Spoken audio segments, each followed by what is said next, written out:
નમસ્કાર ગુજરાત, સ્વાગત છે આપનું ફરી એકવાર આજના તાજા હવામાન સમાચારની અંદર। ગુજરાતમાં આજથી રીતસરનું આભ ફાટતું જોવા મળી રહ્યું છે। ગુજરાતમાં ખૂણે ખૂણે અત્યારે વરસાદી વાદળો આકાર બનાવી રહ્યા છે અને પ્રી મોન્સૂન એક્ટિવિટી એટલે કે મિત્રો ચોમાસા પહેલાંનો વરસાદ શરૂ થવાની આડ ઉપર છે।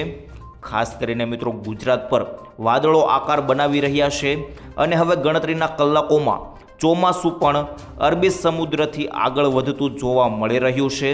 કારણ કે મિત્રો ફરી એકવાર અરબી સમુદ્રમાં જે છે તે નવી સિસ્ટમો જામશે અને જેને લઈને ચોમાસું જે છે તે ગુજરાત તરફ આગળ વધશે તેવું લાગી રહ્યું છે। તો મિત્રો હવે આપણે સૌથી પહેલાં એક લિસ્ટ બનાવી લઈએ આ વિડીયોની અંદર આપણે શું શું વાત કરવાની છે તેને લઈને। તો સૌપ્રથમ આપણે વરસાદની સિસ્ટમ વિશે વાત કરવાની છે, કયા કયા વિસ્તારમાં કેટલી ડિગ્રીએ સિસ્ટમ છે તે પહોંચશે તેને લઈને વાત કરીશું। ત્યાર પછી મિત્રો બીજી વાત આપણે એ કરવાની છે ગુજરાતના કયા કયા વિસ્તારોમાં કેટલો વરસાદ પડશે તેને લઈને ગામના નામ સાથે વાત કરવાની છે। ત્યાર પછી મિત્રો આપણે અંબાલાલ પટેલની અને અન્ય હવામાન નિષ્ણાંતની શું આગાહી છે તે આગાહી વિશે પણ આપણે વાત કરીશું। ત્યાર પછી ચોથી વાત આપણે એ કરવાની થશે ઋતુ પરિવર્તનને લઈને। તો મિત્રો ઋતુ પરિવર્તન એટલે કે ચોમાસાની શરૂઆત અને ઉનાળાની વિદાયને લઈને વાત જે છે તે કરવાની થશે। તો મિત્રો સૌપ્રથમ આપણે શરૂઆત કરીએ તેના પહેલાં તમને જણાવી દઉં કે મિત્રો આ વિડીયોને અંત સુધી નિહાળતા રહેજો, કારણ કે આ વિડીયો તમારા માટે ખૂબ કામનો રહેવાનો છે। આ વિડીયોની અંદર તમને સંપૂર્ણ માહિતી આપવામાં આવશે અને મિત્રો આપણી ચેનલ વરસાદ વાણીને તમે સબસ્ક્રાઇબ ના કરી હોય તો સબસ્ક્રાઇબ કરી લેજો, કારણ કે મિત્રો આખા ચોમાસા કાળ દરમિયાન આ ચેનલના માધ્યમથી તમને વરસાદની રેગ્યુલર માહિતી આપવામાં આવશે અને તાજા વિડીયો જે છે તે આ વિડીયોની ચેનલની અંદર અપલોડ કરવામાં આવશે, તો તમામ માહિતી તમને મળી જશે। તો મિત્રો હવે શરૂઆત કરીએ વિડીયોની। તો ચોમાસાની સિસ્ટમને લઈને કેટલાક નકશાઓ આપણી સામે આવ્યા છે, તો તે માહિતી સૌપ્રથમ મેળવી લઈએ। ત્યાર પછી તમને એકોએક ગામના નામ સાથે વરસાદની માહિતી આપવાની છે। તો સૌપ્રથમ મિત્રો આપણે વાત કરી લઈએ નકશા વિશે। તો મિત્રો આજનો નકશો જે છે તે સામે આવ્યો છે અને આ નકશાની અંદર ખાસ કરીને મિત્રો અહીં દેખાઈ રહ્યું છે કે ચોમાસું જે છે તે જરાક પણ આગળ વધ્યું નથી। અહીં તમે જોઈ શકો છો 8 થી 14 તારીખ જે ચોમાસું હતું ત્યાંનું ત્યાં જ ચોમાસું છે, ત્યાંથી જરાક પણ ચોમાસું આગળ વધતું નથી। તો મિત્રો આ ખેડૂતો માટે ખૂબ ખરાબ સમાચાર ગણી શકાય, કારણ કે ચોમાસું લેટ થવાની પણ અહીંયા જે છે તે સંભાવના દેખાઈ રહી છે। એટલે કે મિત્રો ચોમાસું 8 તારીખે જ્યાં હતું ત્યાં જ 14 તારીખે પણ જોવા મળ્યું છે। એટલે કે મિત્રો ચોમાસું જે છે તે 7 દિવસ જેટલું એકની એક જગ્યાએ રહ્યું છે। તો મિત્રો ચોમાસું લેટ થવાની પણ પૂરેપૂરી સંભાવના છે અને મિત્રો ચોમાસું જે અહીં તમે જોઈ શકો છો 15 તારીખ જે છે ત્યારે અહીં આગળ આવશે અને દક્ષિણ ગુજરાતના જે ભાગો છે તેમાં જે છે તે ચોમાસું દેખાઈ રહ્યું છે અને 20 તારીખે દક્ષિણ ગુજરાતના ભાગો અને સૌરાષ્ટ્રના થોડાક ભાગો એટલે કે ગુજરાતના 40% વિસ્તારમાં 15 થી 20 તારીખ સુધીમાં આવી શકે તેવું લાગી રહ્યું છે। બાકીનું જે ચોમાસું છે તે 20 થી 22 તારીખ સુધીમાં અહીં ઉપરના ભાગો જે છે ઉત્તર ગુજરાત અને મધ્ય ગુજરાતના એ ભાગોમાં વરસાદ આવશે તેવું લાગી રહ્યું છે। તો મિત્રો હવે આપણે વાત કરી લઈએ તમને કયા કયા વિસ્તારમાં કેટલો વરસાદ પડશે તેને લઈને માહિતી આપવાની છે। તો મિત્રો સૌપ્રથમ આપણે વાત કરી લઈએ આ વિડીયોને મિત્રો અંત સુધી નિહાળતા રહેજો, આ વિડીયોમાં તમને તમામ માહિતી આપવાની છે। તો મિત્રો સૌપ્રથમ આપણે વાત કરીએ તો અહીં તમે જોઈ શકો છો દક્ષિણ ગુજરાતના કેટલાક ભાગો છે તેમાં આજે વરસાદ દેખાઈ રહ્યો છે। ખાસ કરીને મિત્રો અહીં સુરતના લાગુ વિસ્તારો જે છે સુરત, વ્યારા, નવસારી લાગુ વિસ્તારો, વલસાડ, ઉપર ભરૂચ, ડેડિયાપાડા, રાજપીપળા આટલા વિસ્તારો જે છે મિત્રો તેમાં આજે વરસાદ પડશે તેવું લાગી રહ્યું છે। થોડો ઘણો વરસાદ જે છે તે ઝાપટા જોવા મળી શકે। ત્યાર પછી મિત્રો મધ્ય ગુજરાતમાં ખાસ કરીને અહીં સુરેન્દ્રનગર લાગુ વિસ્તારો છે, મોરબી, રાજકોટ, સુરેન્દ્રનગર, અમદાવાદ, વિરમગામ, કપડવંજ, મહેસાણા આટલા વિસ્તારોમાં જે છે તે મિત્રો મધ્યમથી હળવા વરસાદી ઝાપટા આજે જોવા મળી શકે। ત્યાર પછી મિત્રો અહીં દરિયાકાંઠાના વિસ્તારો છે, ખાસ કરીને ઓખા, દ્વારકા લાગુ વિસ્તારો। તો તો મિત્રો અહીં ઓખા, દ્વારકા, નીચે જોઈએ તો મિત્રો ઉના લાગુ વિસ્તારો છે, પોરબંદર લાગુ વિસ્તારો, જૂનાગઢ, આ બધા વિસ્તારોમાં થોડો ઘણો અમરેલી લાગુ વિસ્તારો, આ બધામાં ઝાપટા જે છે તે થોડા ઘણા જોવા મળી શકે. એટલે કે મિત્રો કોઈ ચોક્કસ તો ના કહી શકીએ, પરંતુ પ્રી મોન્સૂન એક્ટિવિટીનો વરસાદ છે તો સમગ્ર ગુજરાતની અંદર જે છે તે ઝાપટા સ્વરૂપે જોવા મળશે આજે, તેવું દેખાઈ રહ્યું છે.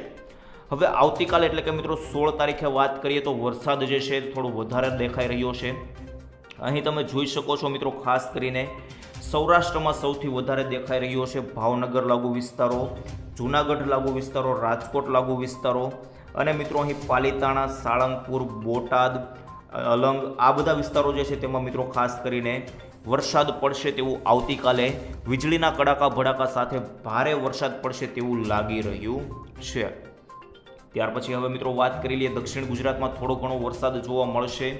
વડોદરા લાગુના વિસ્તારો છે, ખાસ કરીને અહીં દેવળા, જંબુસર, પાલેજ, કરજણ, વડોદરા, ડભોઈ, આટલા વિસ્તારો જે છે તેમાં મિત્રો થોડો ઘણા જે છે ઝાપટા સ્વરૂપે વરસાદ જોવા મળી શકે. ત્યાર પછી ઉપર જોઈએ તો મિત્રો મધ્ય ગુજરાતમાં પણ કોઈ ખાસ પ્રકારનો વરસાદ દેખાઈ રહ્યો નથી. ત્યારબાદ નીચે આપણે દરિયાકાંઠાના વિસ્તારો જે છે મિત્રો, આ પટ્ટો આવેલો છે દ્વારકાથી લઈને પોરબંદર સુધીનો આ પટ્ટો, આટલા પટ્ટામાં થોડો ઘણો વરસાદ જે છે તે આવતીકાલે ઝાપટા સ્વરૂપે જોવા મળી શકે. એટલે કે મિત્રો આ વરસાદ મધ્યમથી હળવો વરસાદ જોવા મળશે. ત્યાર પછી કચ્છમાં જોઈએ તો મિત્રો કચ્છમાં પણ દરિયાકાંઠાના વિસ્તારો છે, ખાસ કરીને આ માંડવી લાગુનો જે પટ્ટો છે આટલા વિસ્તારોમાં ખાસ કરીને જે છે તે મધ્યમથી હળવો વરસાદ જોવા મળી શકે. કોઈ ખાસ પ્રકારનો વરસાદ પડશે નહીં, પરંતુ મિત્રો 17 તારીખ પછી એવું લાગી રહ્યું છે કે વરસાદ જે છે તે વધશે.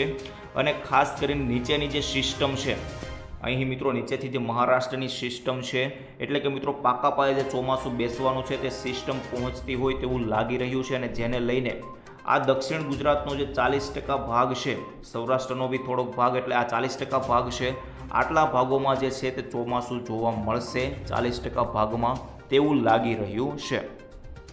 ખાસ કરીને મિત્રો દક્ષિણ ગુજરાતના ભાગોમાં તમને જણાવી દઉં તો સુરત, નવસારી લાગુ વિસ્તારો, સુરત, નવસારી, વ્યારા, બારડોલી, ઉપર જોઈએ તો ભરૂચ, અંકલેશ્વર લાગુ વિસ્તારો, ડેડિયાપાડા, રાજપીપળા, આટલા વિસ્તારોમાં મિત્રો વરસાદ જોવા મળશે તેવું લાગી રહ્યું છે. ત્યાર પછી ઉપર જોઈ લઈએ તો મિત્રો અહીં સૌરાષ્ટ્ર લાગુ વિસ્તારો છે, ખાસ કરીને તો મિત્રો માધવપુર, કેશોદ, માણાવદર, જૂનાગઢ, મેંદરડા, વિસાવદર, ધારી, બગસરા, અમરેલી, ચિત્તલ, લાઠી, સાવરકુંડલા, ગારિયાધાર, જેસર. ત્યાર પછી નીચે જોઈએ તો મિત્રો ખાસ કરીને તાલાળા લાગુ વિસ્તારો, તાલાળા, વેરાવળ, કોડીનાર, ઉના, જાફરાબાદ, તુલસીશ્યામ, રાજુલા, મહુવા, સાવરકુંડલા, ધારી, વિસાવદર, આટલા વિસ્તારો જે છે તેમાં પણ મિત્રો વરસાદ જે છે તે જોવા મળી શક્યો છે અને કડાકા ભડાકા સાથે વરસાદ પડશે તેવું લાગી રહ્યું છે. ત્યાર પછી ભાવનગર લાગુના વિસ્તારો જોઈએ તો મિત્રો ભાવનગર, પાલીતાણા, ગારિયાધાર, ઉપર જોઈએ તો મિત્રો વલભીપુર, બોટાદ, નીચે જોઈએ તો મિત્રો અલંગ લાગુના વિસ્તારો છે, ખાસ કરીને અલંગ, મહુવા, તળાજા, આ વિસ્તારો છે તેમાં મિત્રો પણ વરસાદ જે છે તે જોવા મળી શકે. તો મિત્રો ખાસ કરીને 17 તારીખના પણ મેં તમને આગાહી આપી દીધી કેટલા વિસ્તારોમાં વરસાદ જોવા મળશે. ત્યાર પછી મિત્રો 18 તારીખે જોઈએ તો 18 તારીખે પણ વરસાદ જે છે તે વધારે જોવા મળી રહ્યો છે. અમુક વિસ્તારોમાં ઓછો જોવા મળી રહ્યો છે. તો મિત્રો ખાસ કરીને આ તમામ વરસાદની માહિતી મેં તમને 18 તારીખ સુધીની આપી દીધી છે. બાકીની જે 19 તારીખથી આગાહી છે હું તમને આવતીકાલે આપીશ. પરંતુ મિત્રો હવે બીજા જે સમાચાર છે તે પણ આપણે જાણવાના છે. હવે અંબાલાલ પટેલે શું જણાવ્યું છે તેને લઈને વાત કરીએ તો અંબાલાલ પટેલે એવું કહ્યું છે કે મિત્રો 18 થી 28 તારીખ સુધી વરસાદનો પહેલો રાઉન્ડ જોવા મળશે, જે 10 દિવસનો હશે. અને આ 10 દિવસમાં ગુજરાતમાં કોઈ ખાસ પ્રકારનો વરસાદ જોવા મળશે નહીં. અમુક જગ્યાએ વધારે સારો એવો વરસાદ જોવા મળશે તો અમુક જગ્યાએ ઓછો વરસાદ જોવા મળશે. એટલે કે મિત્રો ત્યાં દુષ્કાળ જેવું પણ લાગશે, આવું અંબાલાલ પટેલે જણાવ્યું છે. કોઈ સાર્વત્રિક વરસાદ 18 થી 28માં જોવા મળવાનો નથી, પરંતુ મિત્રો 28 થી 2 તારીખમાં જે છે તે વરસાદનો બીજો તબક્કો હશે. આ રાઉન્ડની અંદર ખાસ કરીને જે છે તે સાર્વત્રિક વરસાદ જોવા મળશે તેવા પણ નકશાઓ ઘણા સામે આવ્યા છે. તો મિત્રો આ તમામ માહિતી થઈ ગઈ. હવે ઋતુ પરિવર્તનને લઈને થોડી વાત કરી લઈએ. તો મિત્રો ગરમીને લઈને તમને જણાવી દઉં તો ખાસ કરીને ગરમી હજુ પણ ઓછી થઈ રહી નથી. અહીં તમે જોઈ શકો છો આજે પણ મિત્રો ખાસ કરીને ગરમી હતી તે 39-40 જે છે તેને લઈને આગળ વધી છે. અહીં અમદાવાદમાં તમે જુઓ તો 39 ડિગ્રી દેખાઈ રહ્યું છે, 38 ડિગ્રી, એવરેજ 38 ડિગ્રી હજુ પણ જોવા મળી રહ્યું છે. ત્યાર પછી મિત્રો આવતીકાલે જોઈએ તો આવતીકાલે પણ ગરમી ઓછી થતી નથી, 40-39 ડિગ્રી જે છે તે એવરેજ હજુ પણ જોવા મળે છે. ત્યાર પછી 17 તારીખે જોઈએ તો 17 તારીખે પણ મિત્રો 39 ડિગ્રી જે છે તે એવરેજ છે. ત્યાર પછી 18 તારીખે જોઈએ તો 18 તારીખે પણ મિત્રો 40-39 ડિગ્રી એવરેજ રહ્યું છે, એટલે કે મિત્રો ગરમી પણ હજી ઓછી થતી જોવા મળી નથી. તો મિત્રો ગરમી પણ હજુ સહન કરવાની રહેશે. જેમ ગરમી ઓછી થશે તેમ વરસાદ પડશે તેવું લાગી રહ્યું છે. અહીં મિત્રો 19 તારીખે જુઓ છો તો ધીમે ધીમે 36 ડિગ્રી સુધી પહોંચી ગઈ છે. તો મિત્રો આપણે એવું માની શકીએ કે 19-20 તારીખે જે છે તે વરસાદ સારો એવો પડી શકે અને ચોમાસાની શરૂઆત પણ થઈ શકે. મિત્રો અહીં તમે જોઈ શકો છો 20 તારીખે પણ 36 ડિગ્રી અહીં જોવા મળી રહી છે. તો આ 19થી 20 તારીખમાં જે છે તે ચોમાસાની પાકાપાઈ શરૂઆત થઈ શકે તેવું અત્યારે હવામાન વિભાગ દ્વારા અને મિત્રો અમારા અનુભવ પ્રમાણે અમે કહીએ છીએ. કોઈ આ અમારી માહિતી નથી, અમે હવામાન વિભાગ દ્વારા જે માહિતી મળતી હોય છે તેને લઈને માહિતી આપતા હોય છે, જેની પુષ્ટિ અમે કરતા નથી. તો મિત્રો ખાસ કરીને આ બાબતનું ધ્યાન રાખવું. તો મિત્રો હવે હવામાન વિભાગના જે તાપમાનના જે હતા સમાચાર તે પણ ગરમીને લઈને મેં સમાચાર તમને જણાવી દીધા. હવે મિત્રો આવનારા જે સમાચાર છે તે આવનારા વિડીયોની અંદર જાણવાના છે. તો મિત્રો સૌપ્રથમ તમને જણાવી દઉં તો ચેનલને સબસ્ક્રાઇબ ના કરી હોય તો સબસ્ક્રાઇબ કરી લેજો. અને છેલ્લે મિત્રો તમારા ગામનું નામ જણાવી દેજો, તમે કયા ગામથી આ વિડીયો નિહાળી રહ્યા છો, જેથી અમને ખબર પડે અમારા કયા પ્રકારના વરસાદના સમાચાર આપવાના છે, કયા ગામ માટે સમાચાર આપવાના છે. તો મિત્રો ખાસ કરીને આટલું ના ભૂલતા અને આપણી ચેનલને સબસ્ક્રાઇબ ના કરી હોય તો છેલ્લે એકવાર ચેનલને સબસ્ક્રાઇબ પણ કરી લેજો. તો મિત્રો હવે હું મળીશ તમને આવતીકાલે એક નવા સમાચાર સાથે, એક નવા વિડીયોની અંદર. ત્યાં સુધી મિત્રો રજા આપશો.